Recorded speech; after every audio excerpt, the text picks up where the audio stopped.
반갑습니다. 산골의 아침입니다. 오늘 말씀 에베소서 1장 16절 말씀입니다. 내가 기도할 때에 기억하며 너희로 말미암아 감사하기를 그치지 아니하고. 아멘. 자, 오늘은 기도의 레벨 혹은 경지 이런 부분에 대해서 한번 살펴보려고 합니다. 이 말씀을 보면 사도 바울이 내가 기도할 때 너희를 기억한다. 그리고 바로 기도로 들어갑니다. 17절 보시면.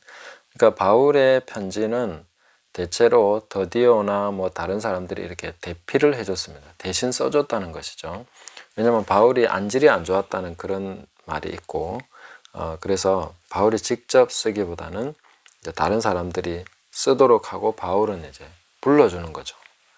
그런데 그렇게 불러주는 그런 시간에 바울이 기도할 때 너희를 기억하고 이렇게 하면서 바로 하나님 앞에 그냥 기도로 들어가 버리는 것을 볼 수 있습니다.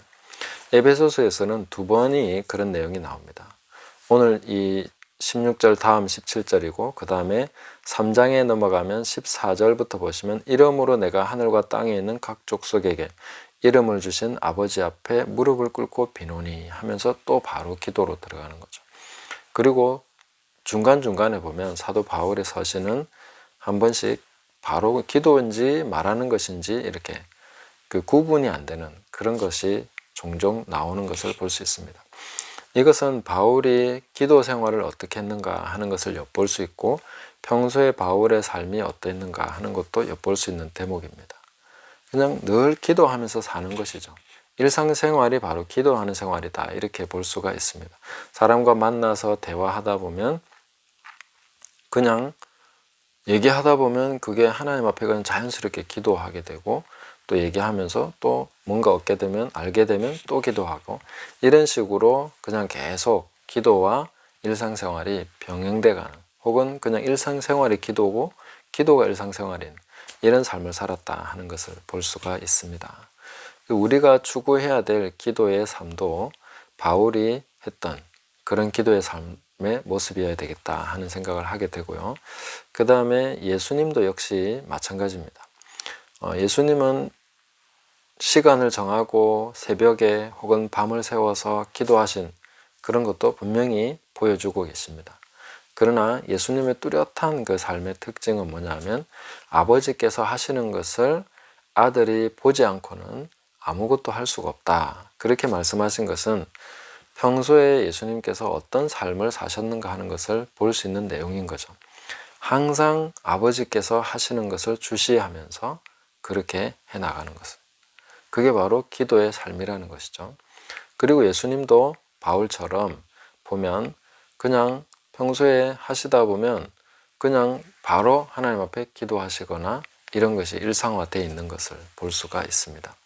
그래서 항상 깨어있다는 것은 항상 기도하고 있다. 기도를 쉬지 않는다. 숨 쉬듯이 기도하고 있다. 이런 것을 우리가 볼 수가 있는 것입니다. 그래서 사람들은 기도에 대해서 많은 것을 개발해 놨습니다. 그 어린아이가 할 수 있는 식사 기도부터 시작해서 요즘 보면 이제 화살 기도라는 말도 쓰고 또 방패 기도나 영적 전쟁 기도나 그 다음에 관상 기도, 묵상 기도, 침묵 기도, 사귐의 기도 이러면서 기도에 대한 이름도 많이 붙어 있는데 그런 모든 것을 우리가 참고로 하고 배워갈 필요가 있습니다만은 그런 것을 배워가면서 항상 추구해야 되는 궁극적인 목표는 그냥 일상의 삶이 무시로 기도가 쉬지 않는 그런 삶으로 가는 것이다 하는 것입니다. 저도 이런 부분에서 계속해서 훈련하고 있는 중입니다. 그러니까 예를 들면 누가 나에게 기도를 해 주십시오 이렇게 부탁을 하면 제가 잘 잊어버리는 사람이기 때문에 그냥 바로 그 시간에 기도합니다. 듣자마자 바로 기도하는 것이죠. 그리고 기도하겠습니다 라고 했으면 최소한 제가 계속 기억하면서 기도할 수 있도록 그렇게 노력하는 그런 식으로 해나가고 있습니다. 그래서 얘기하다가도 잘 생각이 안 나면 바로 기도하면서 또 하나님께 묻고 하는 것이죠. 우리가 그렇게 할 수 있는 것은 우리 존재에 대한 올바른 이해가 있을 때에 더 가능하다고 볼 수 있습니다. 우리가 에베소서를 지금 해나가고 있지만 에베소서에서 보시면 제가 늘 자주 인용하는 구절이 있는데 2장 6절에 보시면 또 함께 일으키사 그리스도 예수 안에서 함께 하늘에 앉히시니 이렇게 되어 있습니다. 우리는 성경 말씀대로 믿어야 되는 것이죠. 내가 경험하고 내가 지금 느끼고 있는 대로 믿는 것이 아니라 하나님의 말씀이 기록해주고 있는 대로 너는 이런 존재야. 너의 상태는 지금 이런 상태야 라고 말해주고 있는 그대로 믿어야 되는 거죠. 그 성경에 의하면은 우리는 그리스도 예수 안에서 함께 하늘에 앉아 있다라고 말씀해주고 있습니다. 함께 하늘에 앉아 있기 때문에 우리는 무시로 기도할 수 있는 거죠. 내가 하나님을 찾아가서 기도하는 것이 아니라 내가 지금 예수님과 함께 보좌 우편에 앉아 있기 때문에 그냥 바로 기도할 수 있는 것입니다. 바로 기도하는 것이죠.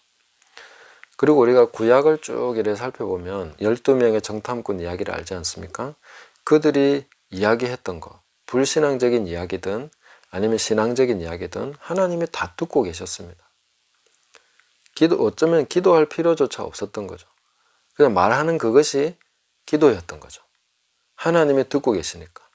거기에 대해서 하나님이 갈렙과 여호수아에게 응답하시고 10명의 정탐꾼들에게 응답을 해주신 거죠. 너희들이 말한 대로 해주겠다. 그렇게 하시는 거죠.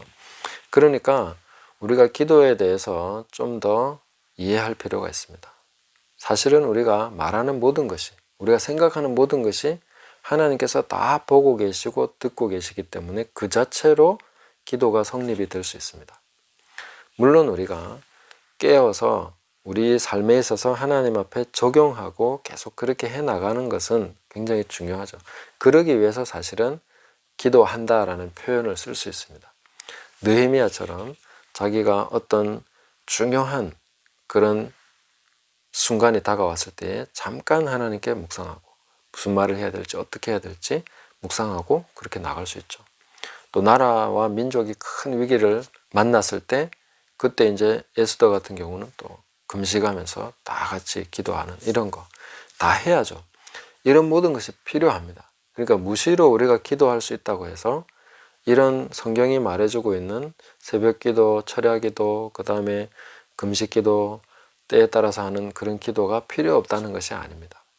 그러나 우리가 개인적으로 또 우리 전체 교회가 추구해야 되는 기도의 아주 중요한 경지는 바로 하나님 앞에 늘 하나님이 내 말을 듣고 계시고 그 다음에 모든 것을 보고 계시고 내 행위와 말에 있어서 하나도 알지 못하시는 것이 없기 때문에 내 모든 것이 다 기도다.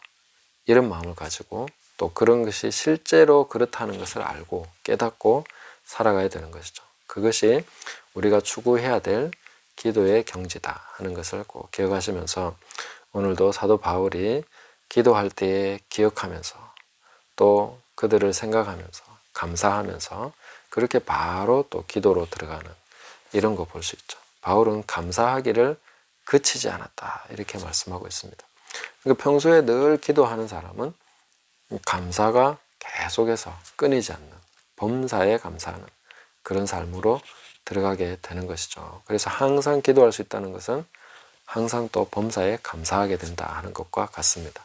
그래서 오늘 이 말씀을 통해서 바울이라는 이분이 어떻게 하나님 앞에서 기도 생활을 했는가 하는 것을 엿볼 수 있었고 우리 역시 바로 이런 경지를 추구해야 된다.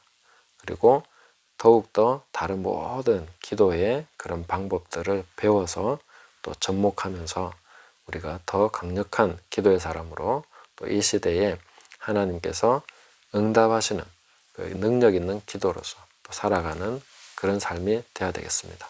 그래서 오늘도 무시로 기도하시면서 주님과 동행하는 복된 날 되시기를 예수님의 이름으로 축복합니다. 감사합니다.